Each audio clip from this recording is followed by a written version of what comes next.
Hey guys, स्वागत है आप सभी का एक बारी फिर से ARM ब्रदर्स की एक और नए वीडियो में। आज की इस वीडियो में हम बात करने वाले हैं मांगा के बारे में। द सोलो लेवलिंग चैप्टर 7 की शुरुआत यही से होती है।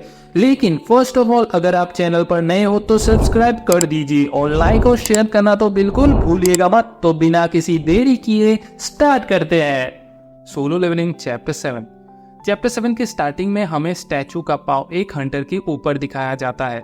वो हंटर बोल रहा होता है, मुझे भी मेरे लॉर्ड के साथ चलना चाहिए।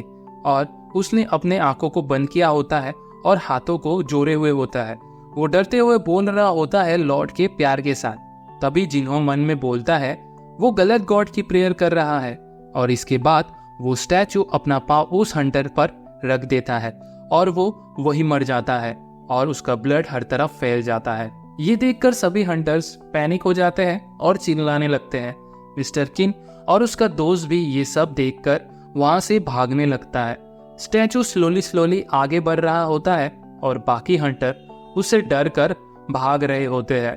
फिर स्टैचू अपना पाव एक और हंटर के ऊपर रख देता है और वो हंटर डर के मारे वहां से हिल भी नहीं पा रही होती है और स्टैचू अपने पाव से उसको भी कुचल देता है।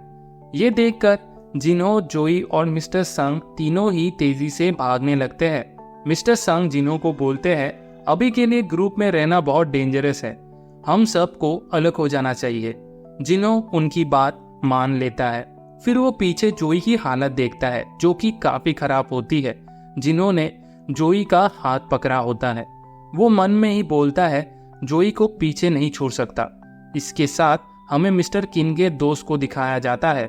वो मन में अपने प्रेग्नेंट वाइफ के बारे में सोचता है जो उसे बोला हुआ होता है कि हंटर का जॉब छोड़ देना और कोई सेफर जॉब ढूंढना, क्योंकि हमारे ऑलरेडी 2 बच्चे हैं। तब वो बोला होता है, तुम क्या कह रहे हो, मुझे और पैसे कमाने पड़ेंगे एक अच्छा फादर बनने के लिए। और ये सोच के रोते हुए बोलता है, मैं यहाँ पर बिल्कुल भी नहीं मर सकता। फिर वो एक जगह पर रुककर बोलता है, यहाँ पर तो कोई खतरा नहीं है ना। तभी मिस्टर किन चिल्लाकर बोलते हैं, मिस्टर बक, आपके पीछे मुड़ के देखो। तभी हमें मिस्टर बक के पीछे एक स्टैचू को दिखाया जाता है। वो स्टैचू मिस्टर बक के ऊपर अटैक करता है अपने स्वॉर्ड के साथ और मिस्टर बक को वो स्टैचू बीच से ही काट देता है। इसके बाद स्टैचू अपने नॉर्मल स्टैंस पे चला जाता है। Praise the Lord, praise the Lord, praise the Lord. एक ऐसे गॉड की प्रेयर कैसे कर सकते हैं? ये तो एक शैतान है। हमारे पीछे में गार्ड स्टैचू है और हमारे आगे क्लोजल स्टैचू है। जिन्हों मन में बोलता है वो अटैक करता है जब हम बहुत पास चले जाते हैं। इसी के साथ सभी गार्ड स्टैचू हंटर्स पर अटैक कर रहे होते हैं और सब हंटर्स को मार रहे होते हैं। एक स्टैचू के हाथ में एक्स होता है, एक के हाथ में स्पेयर और एक के पास स्वॉर्ड है और किसी के पास हैमर है और एक के पास बो है और कुछ के पास इंस्ट्रूमेंट्स है। कोई चिल्ला रहा होता है, मेरा हाथ, मेरा हाथ। हम क्या करें? हम गेट के पास भी नहीं जा सकते, ना ही हम यहाँ से भाग सकते हैं। फिर जिन्हों कुछ नोटिस करता है, वो एक स्टैचू देखता है जिसके पास इंस्ट्रूमेंट होता है और वो मन में ही पूछता है, क्या वो इंस्ट्रूमेंट से भी हमें अटैक करेंगे? गार्ड्स तभी अटैक करते हैं जब हम उनके ज्यादा पास पहुंच जाते हैं और स्टैचू वो एक प्री डिटर्मिनेशन के साथ ही अटैक करते हैं। अगर स्टैचू के पास इंस्ट्रूमेंट्स है वही करने के लिए, तो तभी जिल्लो चिल्लाकर बोलता है, सभी को स्टैचू के पास जाओ जिनके पास इंस्ट्रूमेंट्स है। तभी मिस्टर संग एक स्टैचू के पास होते हैं और फिर वो स्टैचू म्यूजिक प्ले करना शुरू कर देता है। तभी मिस्टर संग बोलते हैं, सब कोई इंस्ट्रूमेंट वाले स्टैचू के पास जाओ और हम पर अटैक नहीं करता। इसके बाद हमें मिस्टर किन का सीन दिखाया जाता है जो कि एक स्टैचू के सामने बैठे हुए होते हैं और स्टैचू म्यूजिक प्ले कर रहा होता है। फिर हमें दिखाया जाता है मिस्टर किन रोना शुरू कर देते हैं। वो बड़ा सा स्टैचू मिस्टर किन की तरफ ही जा रहा होता है और वो बहुत रोने लगते हैं और स्टैचू को गाली दे रहे होते हैं। उसके बाद हमें जिनो और जोई को दिखाया जाता है।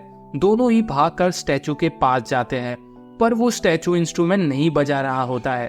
जिनो स्टैचू की तरफ देखकर बोलता है जल्दी शुरू करो बजाना, लेकिन वो स्टैचू कुछ नहीं करता है।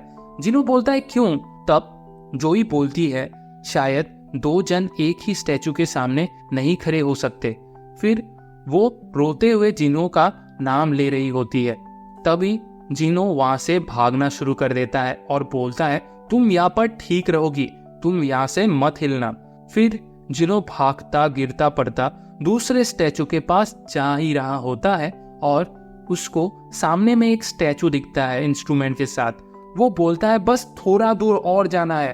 तभी हमें जिनो के ऊपर स्टैचू का पाँव दिखाया जाता है और जैसे ही वो स्टैचू अपने पाँव नीचे रखता है तो वहां की जमीन टूट जाती है, पर जिनो कैसे भी करके बच जाता है। तभी मिस्टर संग चिल्लाकर बोलते हैं तुम गलत तरफ जा रहे हो। तभी जिनो सामने देखता है तो हमें एक स्टैचू दिखाया जाता है शील के साथ। तभी वो शील वाला स्टैचू जिनो पर अटैक करता है। ये देखकर जोई रोने लगती है और जिनो का नाम बुलाती है। फिर हमें जिनो को दिखाया जाता है और उसके बॉडी से बहुत खून निकल रहा होता है और फिर वो रेंग रेंग कर इंस्ट्रूमेंट वाले स्टैचू के पास जा रहा होता है। फिर जिनो उस इवल स्टैचू की स्माइल याद करते हुए बोलता है अगर यहाँ पर सच में गॉड है। इसके बाद हमें जिनो को लाइफ और डेथ का सामने दिखाया जाता है। जिनो ने एक रस्सी पकड़ा होता है। फिर जिनो बोलता है मैंने ये रस्सी पकड़ा है जो मुझे मरने से बचा रही है, पर अभी तो ऐसा लग रहा है कि ये रस्सी अब टूटने वाली है। इसके बाद जिनो अपने आंखें बंद कर लेता है। फिर हमें एक स्टैचू दिखाया जाता है और वो स्टैचू गाना शुरू कर देता है और इसके सामने ही जिनो पड़ा होता है। जिनो की हालत खराब होती है। वो अपने सर उठाकर स्टैचू की तरफ देखता है। स्टैचू गाना गा रही होती है। इसके बाद हमें उस बड़े से स्टैचू को दिखाया जाता है और उसके आसपास के लोगों को जो मर चुके होते हैं। इसके बाद जोई दौड़ते हुए जिनो के पास जाती है और बोलती है तुम ठीक हो ना? जिनो बोलता है हाँ मैं ठीक हूँ। फिर जोई जिनो की हालत देखकर शॉक हो जाता है और रोने लगता है। जिनो फिर जोई की तरफ देखता है, फिर अपने पाँव को देखता है और बोलता है मेरा पैर। Chapter 8 to be continued. Well, video को आखिर तक देखने के लिए आप सभी का बहुत बहुत शुक्रिया। हम लोग नेक्स्ट चैप्टर बहुत जल्दी लाने वाले हैं। अगर ये चैप्टर पसंद आया तो वीडियो को लाइक, शेयर और सब्सक्राइब करना ना भूले और मैं मिलूंगा आप लोगों को अगले चैप्टर के साथ। तो चलिए, सी यू सून।